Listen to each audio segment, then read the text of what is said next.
ആളെ പറ്റി ഒരു വിവരമില്ല സാർ. പിന്നെ സംഭവം നേരിൽ കണ്ടു പറയുന്ന പെൺകുട്ടി അവൾ ആകെ പെശകാണ് സാർ. അവൾ പറയുന്നതൊക്കെ സത്യമാണോന്ന് എനിക്ക് സംശയമുണ്ട് സാർ. എന്താ അത് പിന്നെ മേനോൻ സാർ അവളും തമ്മിലുള്ള ബന്ധത്തെക്കുറിച്ച് ഇവിടെയുള്ള ആൾക്കാർക്ക് അത്ര നല്ല അഭിപ്രായമല്ല ഉള്ളത്. കാര്യം തെളിച്ചു പറയടോ സാർ. അത്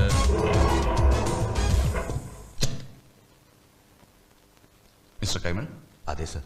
എന്ത് ചെയ്യുന്നു? എനിക്ക് ഹാർഡ്വെയർ ബിസിനസ്സാണ്. മേനോൻ സാർ കൊല്ലപ്പെട്ട വിവരം മിസ്റ്റർ കൈമൾ എങ്ങനെ അറിഞ്ഞ? ക്രിസ്മസ് പാർട്ടിക്ക് പോകാനായി ഞാനും വൈഫും ഫ്ലാറ്റ് പൂട്ടി ഇറങ്ങുമ്പോഴായിരുന്നു ശബ്ദവും കരച്ചിലും കേട്ടത്. ഓടിച്ചെന്ന് നോക്കുമ്പോ മരിച്ചു എന്ന് എങ്ങനെ മനസ്സിലായി? മുകളിലത്തെ ഫ്ലാറ്റിലെ ഡോക്ടർ ടോണി വന്ന് നോക്കി. Yes sir, I M Tony. സംഭവ സമയത്ത് നിങ്ങൾ എവിടെയായിരുന്നു? ഞാൻ എൻ്റെ ഫ്ലാറ്റിലായിരുന്നു സർ. കൈമൾ സർ പറഞ്ഞാണ് ഞാൻ വിവരം അറിയുന്നത്. ചെന്ന് നോക്കുമ്പോഴേക്കും പൾസ് നിലച്ചിരുന്നു. എന്താണോ ഇന്നലെ 6:30 കഴിഞ്ഞിട്ട് എൻട്രി ഒന്നും കാണാനില്ലല്ലോ? സാർ, ഇന്നലെ ഇവിടെ കുട്ടികളുടെ ക്രിസ്മസ് പാർട്ടി ആയിരുന്നു. പുറത്തുനിന്ന് ധാരാളം ഗസ്റ്റുകൾ ഉണ്ടായിരുന്നു, അതുകൊണ്ടാ. അപ്പോ ഇന്നലെ പാർട്ടിക്ക് വന്നവരുടെ പേരൊന്നും എൻട്രി ചെയ്തിട്ടില്ല അല്ലേ? ഇവിടെ ഉണ്ടാവണം.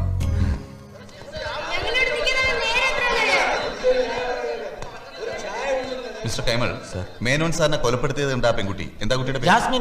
ജാസ്മിൻ. അവര് വ്യക്തമായി കണ്ടു എന്നാണോ പറഞ്ഞത്? അത് പിന്നെ ആ കുട്ടിക്ക് ആളെ വ്യക്തമായില്ല. അതിന്റെ കോൺടാക്ട് ലെൻസ് താഴെ എവിടെ പോയി. അത് തന്നെത്താൻ നോക്കിയെടുക്കാൻ പറ്റാതെ വന്നപ്പോ മേനോൻ സാറിനെ വിളിക്കാൻ ചെന്നപ്പോഴാണ് ഈ സംഭവം നടന്നെന്നാ പറഞ്ഞത്. ഈ ജാസ്മിനെ കുറിച്ച് മിസ്റ്റർ കൈമളിന് എന്തറിയാം? പ്രത്യേകിച്ചൊന്നും അറിയില്ല സർ. അവരിവിടെ വന്നിട്ട് 4 ദിവസമേ ആയുള്ളൂ. ഏതോ ഒരു സോഫ്റ്റ്വെയർ കമ്പനിയിലാണ് ജോലി. പിന്നെ മേനോൻ സാറായിട്ട് വലിയ അടുപ്പത്തിലായിരുന്നു. എപ്പോഴും അവർ ഒരുമിച്ച് കാണും. ശിവരാമൻ സർ. കോൾ ഹർ. ആരാണ് സർ? എടോ ആ പെൺകുട്ടിയെ. ആ കുട്ടി വല്ലാത്ത ഷോക്കിലാണ് സർ. കുറച്ചു മുമ്പ് തല ഇറങ്ങി വീണു. ഡോക്ടർ വന്ന് പരിശോധിച്ചു. ഞാൻ മരുന്നൊക്കെ വാങ്ങിക്കൊടുത്തു സർ. താൻ എന്തിനാടോ ഈ ആവശ്യമില്ലാത്ത പണിക്കൊക്കെ പോകുന്നത്? എന്തൊരു ദീനാനുകമ്പ സർ.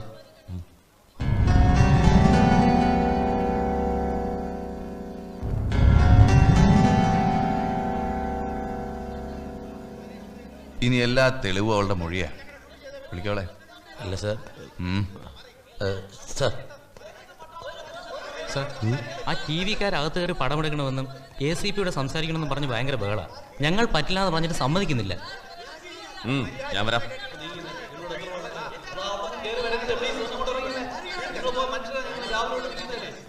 ആർക്കാടാ ഇവിടെ കൊലപാതകം ഷൂട്ട് ചെയ്യേണ്ടത്? സർ, ഞങ്ങൾ ഇവിടെ കഴിഞ്ഞ 12 മണിക്കൂറായിട്ട് കാത്തു നിൽക്കുന്നു. ഒരു ഫോട്ടോഗ്രാഫ് പോലും എടുക്കാൻ സമ്മതിച്ചിട്ടില്ല. ഇതെന്ത് ന്യായമാണ്? വേണ്ട, താൻ എന്നെ ന്യായം പഠിപ്പിക്കണ്ട. സർ, ഞങ്ങൾ ട്രൂ വിഷൻ ന്യൂസ് ചാനലിൽ നിന്നാണ്. ആ ബോഡി കിടക്കുന്ന സ്പോട്ട് ഒന്ന് കവർ ചെയ്യണം. തന്നെ ആരാ ഇപ്പൊ ഇങ്ങോട്ട് ക്ഷണിച്ചത്? എന്തെങ്കിലും ഒന്ന് സംഭവിക്കാൻ കാത്തിരിക്കുക. പിന്നെ 100 പേരുടെ ഇന്റർവ്യൂ, 1000 വ്യാഖ്യാനങ്ങള്, ഒടുവിൽ കൊന്നതാരാണെന്നുള്ള കണ്ടുപിടുത്തു. പിന്നെ എന്തിനാടാ കൊച്ചിനെ ഞങ്ങൾ ഈ ഉടുപ്പിട്ടിരിക്കുന്നേ? ഇപ്പൊ പറ്റില്ല സർ. മൊഞ്ചല് ദേഹത്ത് തൊടരുത് സർ. തൊട്ടാല് ദേഹത്ത് തൊടാതെ സംസാരിക്കാലോ. തൊട്ടാൽ നീ എന്തിനാ സാർ? എന്തിനാ?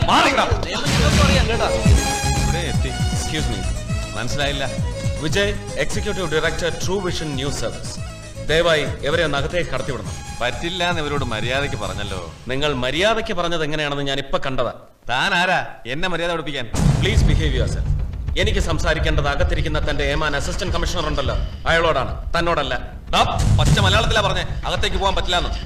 ഏയ്, എന്താ അവിടെ? എന്ത് തോന്നിവാസം കാണിക്കാനുള്ള ലൈസൻസ് ആണ് ഈ ജോലി എന്ന് കരുതണ്ട.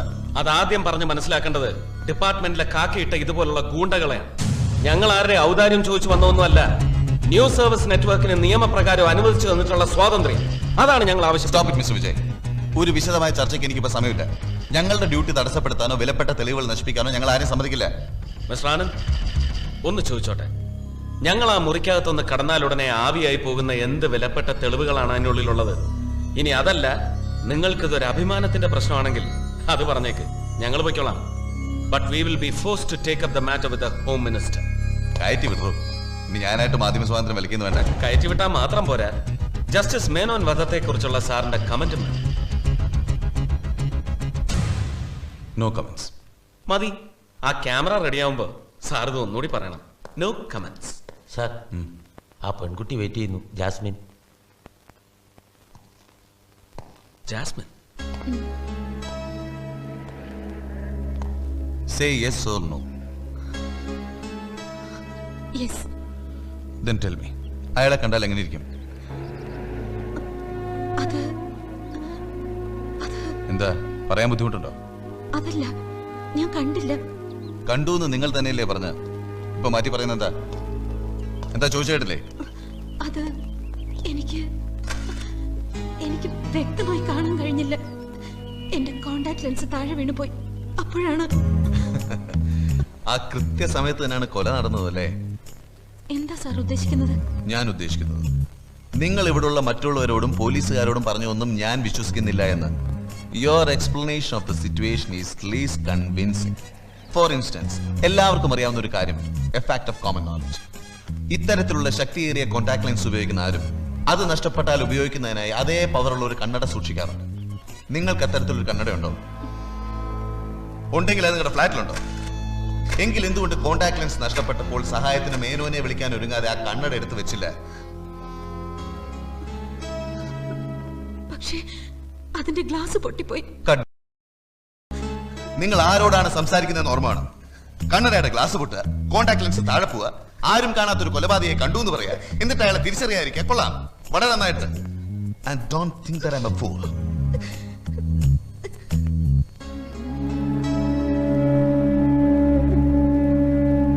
ഒരു കാര്യം കൂടെ എനിക്കറിയണം. ഇവിടെ ഇൻസ് ഓഫ് മൾട്ടിമീഡിയയിൽ ജോയിൻ ചെയ്യുന്നതിന് മുമ്പ് മദ്രാസിലായിരുന്നു എന്നല്ലേ മൊഴി കൊടുത്തിരുന്നത്? അതിനു മുമ്പോ? Come on, tell me, where do you belong to? നിങ്ങളുടെ ഫാമിലി എവിടെയാണ്? ഫാമിലി മദ്രാസിൽ വരുന്നതിന് മുമ്പ് ഞാൻ ബോംബെയിലായിരുന്നു. Then what's your Kerala connection? Tell me what's your Kerala connection?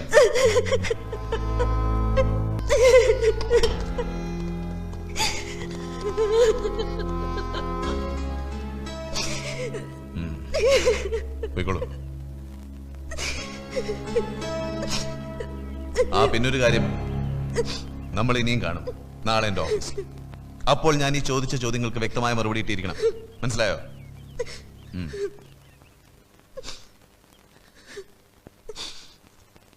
Please madam, 1 second. Madam ആണല്ലോ സംഭവം നേരിൽ കണ്ടത്. എന്താ കണ്ടെന്നൊന്ന് പറയാമോ? A brief comment. Meera, liver alone. Thanks. It's okay.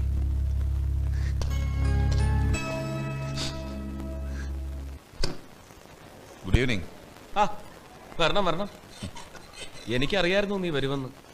എന്തായിരുന്നു ഇന്നത്തെ പെർഫോമൻസ്? അതെ വിജയേട്ടാ, ഈ പോലീസിന്റെ മെക്കെട്ട് കയറുന്ന പണിങ്ങ് നിർത്തിക്കോട്ടോ. കുറച്ച് നാളെ തുടങ്ങിയിട്ട്. എന്തോ എടാ, നീ യൂണിഫോം ഇടാൻ തുടങ്ങുന്നതിന് കൃത്യം 7 വർഷം മുമ്പ് ഞാൻ വേണ്ട എന്ന് പറഞ്ഞിട്ടും കന്റോൺമെന്റ് സ്റ്റേഷനിലെ 4 പോലീസ് ജീപ്പുകൾ ഒറ്റക്കെറിഞ്ഞ് തകർത്ത കുട്ടി സഖാവായിരുന്നില്ലടാ നീ. അത് പിന്നെ എന്നെ പോലുള്ള പാവം പയ്യന്മാരെ വിപ്ലവം പറഞ്ഞ് പഠിപ്പിക്കുമ്പോ ഓർമ്മയായിരുന്നു. ഓ, അപ്പോഴും കുറ്റം എനിക്ക്. നമസ്കാരം. ഇന്നത്തെ പെർഫോമൻസ് കലക്കി. ഓപ്പണർ ഉണ്ടോ? ഓപ്പണറൊക്കെ ഉണ്ട്, പക്ഷെ ഇതിവിടെ പറ്റില്ല. ഓക്കെ, വേണ്ട. ഞാൻ വീട്ടിൽ പോകുന്നതിന് മുമ്പ് വിജയിനെ ഒന്ന് കയറി കണ്ടിട്ട് പോകാന്ന് കരുതി വന്നതാ. ഈ ബിയർ ഇങ്ങനെ വലിച്ചു കയറ്റി ഫിറ്റ് ആയിട്ടൊന്നും വീട്ടിൽ ചെന്ന് വലിയ പ്രശ്നമാണ് ഞാൻ അറിഞ്ഞു. അതെന്റെ ആഭ്യന്തര പ്രശ്നം. അതിൽ ACP ഇടപെടണ്ട. പിന്നെ ഒരു ബിയർ കുടിച്ചാൽ ഉടനെ ഫിറ്റായി പോകുന്നവനാണ് ഞാനെന്ന ചീപ്പ് കോമഡിയും വേണ്ട. വിജയ് തന്നെ പറ, ഞാൻ ഇവന്റെ ആരാ? ഇവന്റെ സ്വന്തം അച്ഛന്റെ സ്വന്തം പെങ്ങടെ സ്വന്തം മകൻ. നാട്ടു നടപ്പനുസരിച്ച് ഇവന്റെ ചേട്ടൻ. ആണോ? അല്ലേ? ആണോ? ആണ്. പക്ഷെ 4 ആളുടെ മുമ്പിൽ വെച്ചുള്ളവന്റെ പെരുമാറ്റം കാണുമ്പോൾ എനിക്ക് തൂങ്ങിച്ചാകാൻ വരെ തോന്നാറുണ്ട്. അത് നല്ലതാ. പിന്നെ പ്രോട്ടോകോൾ അനുസരിച്ച് യു ആർ മൈ സബോർഡിനേറ്റ്, കീഴുദ്യോഗസ്ഥൻ. പ്രോട്ടോകോൾ, എല്ലാ കോളിനും മേലെ ഒരു വിളി ഉണ്ട് മോനെ, ഗുരുത്വം. അതില്ലെങ്കിലേ. May I come in sir? Yes, വരൂ.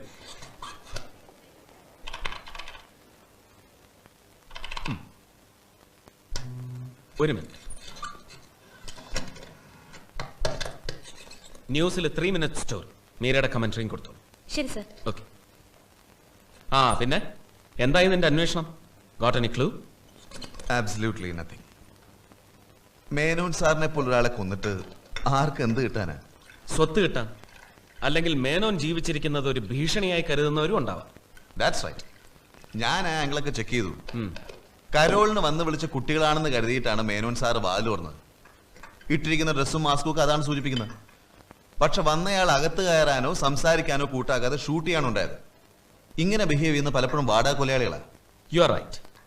ഇതൊരു എന്താ പറയുക, മാറ്റർ ഓഫ് ഫാക്ട് കില്ലിംഗ് ആണ്. ഒരു ജോലി ചെയ്ത് തീർക്കുന്ന പോലെ. നിനക്കറിയൂ, ഇതിലൊരു വലിയ ഐറണിയുണ്ട്. 4 ദിവസം മുമ്പാണ് ഞാൻ മേനോൻ സാറിനെ നേരിട്ട് കാണുന്നത്. ഞങ്ങളുടെ ഒരു പ്രോഗ്രാമിന് ക്ഷണിക്കാൻ ഞാൻ ഇന്ന് സാറിന്റെ വീട്ടിൽ പോകാനിരിക്കുകയായിരുന്നു. പക്ഷെ എനിക്ക് ഷൂട്ട് ചെയ്യേണ്ടി വന്നത്. വിജയേട്ടാ, ആ പെണ്ണ് ജാസ്മിൻ, അവൾ ഇതിലൊരു പ്രധാന ലിങ്ക് ആണെന്ന് എനിക്ക് തോന്നുന്നു. അത്രയ്ക്ക് അവിശ്വസനീയമാണ് അവളുടെ മൊഴി. നാളെ അവളെ ശരിക്കൊന്ന് കുടയണം. Good morning sir. I am advocate Seethalakshmi.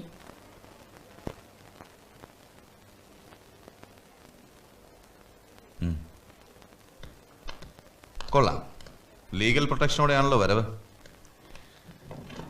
എന്താ സംശയം? ഇതുപോലൊരു ഓഫീസിൽ, നിങ്ങളെപ്പോലൊരു ഓഫീസറുടെ മുമ്പിൽ നിയമപരമായ യാതൊരു സുരക്ഷയുമില്ലാതെ വരാൻ നോ. വെറുതെ ക്ഷോഭിച്ച് ബഹളം ഉണ്ടാക്കണ്ട. ഒരു സാധാരണ പൗരന് നിയമം അനുവദിക്കുന്ന മിനിമം ആനുകൂല്യമാണിത്. ഇത് ഓണർ ചെയ്യാൻ നിങ്ങൾ തയ്യാറല്ലെങ്കിൽ അത് പറഞ്ഞാൽ മതി. Well, it seems you agree with us. എന്താ ഇത് ഡിസ്ട്രിക്ട് ഹോസ്പിറ്റലിലെ ഐ സ്പെഷ്യലിസ്റ്റിന്റെ സർട്ടിഫിക്കറ്റ് ആണ്. കോണ്ടാക്ട് ലെൻസോ കണ്ണടയോ ഇല്ലാതെ 10 വാര അകലെ നിൽക്കുന്ന ഒരാളിനെയോ വസ്തുവിനെയോ വ്യക്തമായി കാണാൻ ജാസ്മിന് കഴിയില്ല എന്നാണ് അദ്ദേഹം സർട്ടിഫൈ ചെയ്തിരിക്കുന്നത്. കൊലപാതകയെ ജാസ്മിന് തിരിച്ചറിയാൻ കഴിയില്ലെന്ന് തെളിയിക്കാൻ ഇത് മതി. ലെൻസിന്റെ പവറും മറ്റു ഡീറ്റെയിൽസും ഡോക്ടറുടെ സർട്ടിഫിക്കറ്റിലുണ്ട്. You can go through that. ഇനി നിങ്ങളുടെ അടുത്ത ചോദ്യം, ലെൻസ് നഷ്ടപ്പെട്ടാൽ ഉപയോഗിക്കാൻ എനിക്ക് കണ്ണടയില്ലേന്ന്. ഇത് റോസ് ഓപ്റ്റിക്കൽസിൽ നിന്നുള്ള കസ്റ്റമേഴ്സ് നോട്ടിന്റെ ഫോട്ടോ കോപ്പിയാണ്. ഞാനും മരിച്ച ജസ്റ്റിസ് മേനോനും ചേർന്ന് മിനിഞ്ഞാന്ന് എന്റെ കണ്ണട ചില്ല് മാറ്റാൻ അവിടെ കൊടുത്തു. ലെൻസിന്റെ പ്രത്യേകത കാരണം അത് ശരിയായി കിട്ടാൻ 2 ആഴ്ച സമയമെടുക്കും. ഇനി കണ്ണട ഞാൻ മനഃപൂർവ്വം കേടാക്കിയതാണ് എന്നൊക്കെ പറയാനാണ് ഭാവമെങ്കിൽ, well, you will have to prove that. ഇനി മൂന്നാമത്തെ ചോദ്യം, എന്റെ ബാക്ക്ഗ്രൗണ്ട്, ഐഡന്റിറ്റി. ഇത് മദ്രാസിലും ബോംബെയിലും ഞാൻ താമസിച്ചിരുന്ന അപ്പാർട്ട്മെന്റ്സിന്റെ അഡ്രസ്സസ്. പിന്നെ എന്റെ പ്രീവിയസ് എംപ്ലോയറിൽ നിന്നും ഞാൻ പഠിച്ച ഇൻസ്റ്റിറ്റ്യൂഷനിൽ നിന്നും എനിക്ക് കിട്ടിയ കോൺടാക്ട് സർട്ടിഫിക്കറ്റ്സിന്റെ കോപ്പികൾ. ക്രിമിനൽ റെക്കോർഡുള്ള ഒരാൾക്ക് ഇത് കിട്ടില്ലല്ലോ. ഇതിൽ കൂടുതൽ എന്റെ പേഴ്സണൽ ഡീറ്റെയിൽസ് തൽക്കാലം നിങ്ങളോട് പറയാൻ ഉദ്ദേശിക്കുന്നുമില്ല. അവസാനമായി ഒരു കാര്യം കൂടി. ഇന്നലെ നിങ്ങളുടെ ചോദ്യങ്ങൾക്ക് ഉത്തരം പറയാൻ എനിക്ക് കഴിയാതിരുന്നത് പോലീസ് മുറയുടെ മൂർച്ചയിൽ പതറിയതുകൊണ്ടല്ല, നിങ്ങളുടെ ശൗര്യത്തിന് മുമ്പിൽ വിറച്ചു പോയതുകൊണ്ടുമല്ല. എന്റെ മാനസികാവസ്ഥ നിങ്ങൾക്ക് മനസ്സിലാവില്ല. നിങ്ങൾക്കറിയാമോ, ജസ്റ്റിസ് മേനോനെ കൊന്നിട്ട് ഇരുട്ടിലേക്ക് ഇറങ്ങിപ്പോയ ആ മനുഷ്യന്റെ മുഖം കണ്ടെത്താൻ നിങ്ങളെക്കാണോ ആഗ്രഹമുണ്ട് എനിക്ക്. കണ്ടെത്തിയാൽ അയാളെ വെറുതെ വിടില്ല ഞാൻ. ഏത് കോടതിയിലും അയാൾക്കെതിരെ മൊഴി നൽകാൻ ഞാനുണ്ടാവും. Now good bye.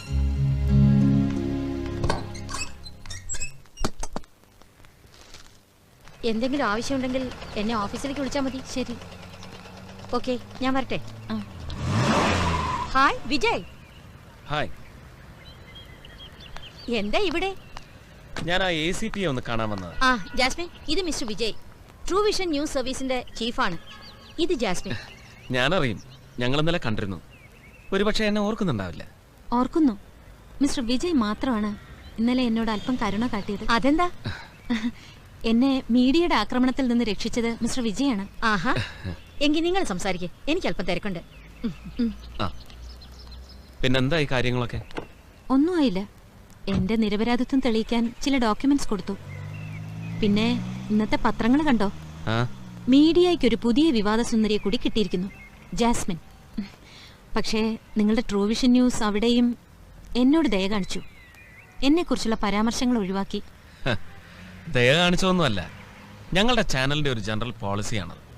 സംഭവങ്ങളെ സെൻസേഷണലൈസ് ചെയ്യാതെ യഥാർത്ഥ വസ്തുതകൾ മാത്രം അവതരിപ്പിക്കുക. അതാണ് ട്രൂ വിഷൻ. എനിക്കില്ലാത്തതും അതാണ്, ട്രൂ വിഷൻ, നേർക്കാഴ്ച. ശരിക്കും എന്താണ് problem? A terrible short sight. ജന്മനാ ഉള്ളതാണ്.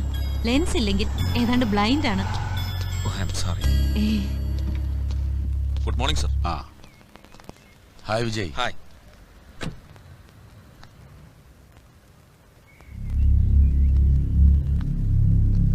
സാറെന്താ ഇവിടെ? ഞാൻ ആനന്ദിനൊന്ന് കാണാൻ വേണ്ടി വന്നതാ.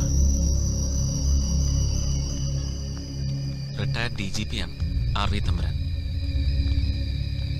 ആളുകളുടെ ഈ ദുർനോട്ടാ സഹിക്കാൻ വയ്യാത്തത്. അവിടെ മേനോനങ്ങളുടെ മകളും ഭർത്താവും കുട്ടികളും ഒക്കെ എത്തി. അവരും അവിടെയുള്ള മറ്റുള്ളവരും എന്നെ ശരിക്കും ഒരു കുറ്റവാളിയായിട്ടാണ് കാണുന്നത്. ഒരു കാര്യമില്ലാതെ കുറ്റബോധവുമായി ഇങ്ങനെ വലിഞ്ഞു മുറുകി ജീവിക്കാൻ എനിക്ക് വയ്യ. എനിക്ക് അവിടുന്ന് താമസം മാറ്റണം. ബുദ്ധിമുട്ടില്ലെങ്കിൽ മിസ്റ്റർ വിജയ്, എനിക്ക് ഒരു സഹായം ചെയ്യുമോ? എന്താ പറയൂ. എനിക്കൊരു വീട് കണ്ടുപിടിച്ച് തരുമോ?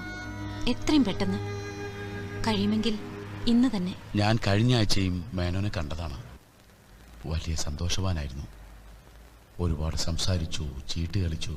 മേനോൻ സാറിന് പ്രത്യേകിച്ച് ആരെങ്കിലും ശത്രുക്കളായിട്ടുണ്ടായിരുന്നു സാർ? ഏയ്, എൻ്റെ അറിവിലില്ല. നിയമമെടുത്ത് കൈകാര്യം ചെയ്യുന്ന നമുക്കൊക്കെ ശത്രുക്കൾക്കാണോടോ പഞ്ഞം? അല്ല സാർ, അവസാനമായിട്ട് കണ്ടപ്പോൾ അദ്ദേഹം വിശേഷം എന്തെങ്കിലും സാറിൻ്റെ അടുത്ത് പറഞ്ഞിരുന്നു? സ്ട്രൈക്കിംഗ് ആയിട്ട് എന്തെങ്കിലും? നത്തിങ്. പതിവ് ഫിലോസഫി ആയിരുന്നു കൂടുതലും. അത് ഈ കഴിഞ്ഞ 5-6 വർഷങ്ങളായി മേനോൻ്റെ ഇഷ്ടവിഷയമാണ്. അതൊരു ഓൾഡ് ഏജ് സെൻ്ററാണെന്ന് ഞങ്ങളയാളെ കളിയാക്കുമായിരുന്നു. ആനന്ദ്, ഇതാര് ചെയ്തതാണെങ്കിലും വെറുതെ വിടരുത്. തൻ്റെ എല്ലാ കഴിവും എനർജി ഉപയോഗിച്ച് താൻ അവരെ കണ്ടെത്തണം. Okay, see you Anand. Okay sir. Anand sir, ഈ ഇതിനിടയിൽ ഒരു പെണ്ണു വന്ന് വീണിട്ടുണ്ടല്ലോ, അവൾ സംഭവം നേരിട്ട് കണ്ടതാണോ? അതെ സാർ, പക്ഷേ അവളുടെ ഐസൈറ്റിന് എന്തോ പ്രോബ്ലം ഉള്ളതുകൊണ്ട് ആളെ വ്യക്തമായിട്ട് കാണാൻ സാധിച്ചിട്ടില്ല എന്നാ മൊഴി.